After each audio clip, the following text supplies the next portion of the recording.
Halo guys, masih di podcast eksklusif persembahan dari tim Asining Tias. Sekarang ada email dari indiahwatiyayu@gmail.com.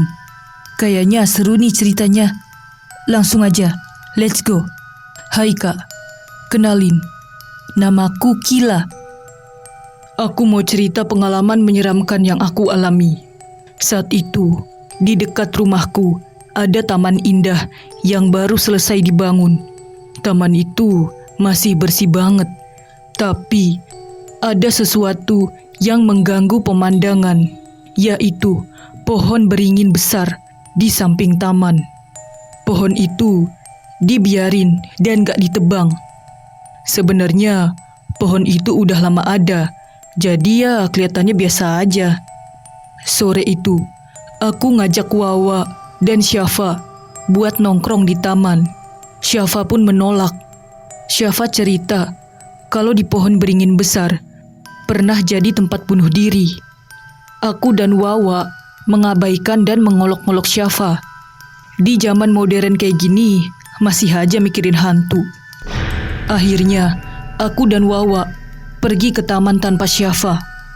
Sampai di taman, aku dan Wawa happy-happy aja. Kami bergantian foto di ayunan. Taman semakin sepi. Hanya tinggal aku dan Wawa saja. Azan maghrib pun berkumandang. Kami pulang jalan kaki hingga tepat di depan pohon beringin itu. Ada hawa yang berbeda. Aku merinding banget. Aku pun menghentikan langkah sambil nanya ke Wawa.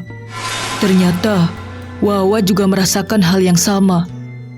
Pas kami nengok ke sana kemari, aku kaget. Waktu lihat ke tanah, ada sebuah boneka tua yang gak sengaja aku injek. Boneka yang udah rusak dan kotor tergeletak di bawah pohon beringin. Aku dan Wawa langsung panik dan berlari pulang. Malamnya, aku kebangun jam 2 dan gak bisa tidur lagi. Aku pun buka-buka HP. Aku lihat foto-fotoku yang diambil Wawa tadi sore. Tiba-tiba, ada satu foto yang menjanggal. Saat aku zoom, ada sepasang kaki yang tergantung di pohon beringin. Sayangnya, badan dan wajahnya terpotong, jadi aku gak bisa lihat dengan jelas. Di sini, aku langsung deg-degan. Apa yang dibilang Syafa bener? Kalau pernah ada yang bunuh diri di pohon beringin itu. Tapi, aku gak pernah dengar ada rumor itu. Kalaupun ada orang bunuh diri, pasti warga di sini heboh. Di tengah suasana yang mencekam, tiba-tiba aku dengar suara orang nangis. Aku coba buat pura-pura tidur dan mengabaikannya. Tapi suara itu gak berhenti. Tangan dan kakiku udah dingin banget karena takut. Aku memberanikan diri ngintip di jendela karena suaranya terdengar dari luar jendela.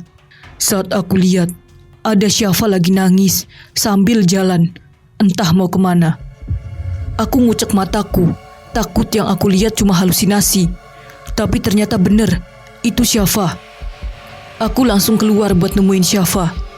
Aku manggil dan ngejar Syafa yang udah agak jauh. Syafa gak berhenti dan terus jalan. Sampai di taman, Syafa jalan ke belakang pohon beringin. Aku yang capek ngejar, akhirnya berhenti lari. Aku ngecek ke belakang pohon itu. Syafa gak ada di sana. Aku teriak-teriak manggil Syafa. Lihat sekitar taman. Gak ada Syafa dimanapun. Tiba-tiba, pas aku mau jalan pulang, ada anak kecil nangis peluk boneka yang gak sengaja aku injek waktu tadi sore. Aku mendekati anak kecil itu karena kasihan. Anak kecil itu nangis nunduk. Aku gak bisa lihat mukanya. Aku nanya ke dia, sebenarnya apa yang terjadi? Tiba-tiba, anak itu berhenti nangis dan langsung nengok ke aku dengan wajahnya yang menyeramkan. Jangan injak bonekaku. Dia marah dan menangis darah. 2 bola matanya tidak ada. Matanya bolong. Aku langsung berteriak ketakutan dan hendak lari. Belum sempat aku lari, tiba-tiba dari atas pohon ada sepasang kaki menggantung tepat di depanku. Aku teriak kaget. Saat kulihat ke atas, seorang siswi gantung diri lengkap dengan seragam SMA yang masih dikenakan. Aku teriak hingga terbangun dari tidur. Dengan nafas terengah-engah dan keringat dingin membanjiri badanku. Ternyata aku hanya mimpi. Aku lihat jam dinding udah nunjukin jam 6 pagi. Aku telat sholat subuh. Ibu pun datang dengan cemas. Dia dengar aku teriak kenceng. Akhirnya, aku sekalian aja cerita sama ibu yang aku mimpiin. Ibu kaget dan nyeritain yang sebenarnya. Kalau Syafa itu anak ketiga dari 2 bersaudara yang meninggal di pohon beringin itu. Kejadiannya udah lama banget, hampir gak ada yang inget. Boneka di bawah pohon beringin sengaja ditaruh orang tua Syafa untuk mengenang kedua anaknya. Ibu cerita kalau dulu ada anak kecil perempuan sekitar 4 tahun. Anak kecil perempuan itu diculik. Semua warga nyari gak ketemu juga. Sampai 7 hari kemudian, tercium bau busuk di sekitar pohon beringin. Ternyata anak perempuan itu dikubur di bawah pohon beringin. Kedua matanya udah gak ada. Penculik mengambil semua organ dalam dan mata anak tersebut. Anak perempuan itu adalah anak kedua dari orang tua Syafa.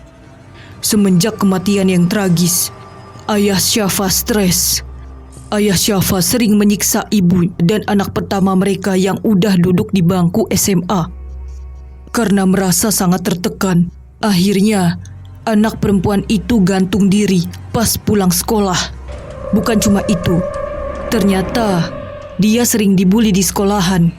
Orang tua Syafa gak punya anak sampai 10 tahun lamanya.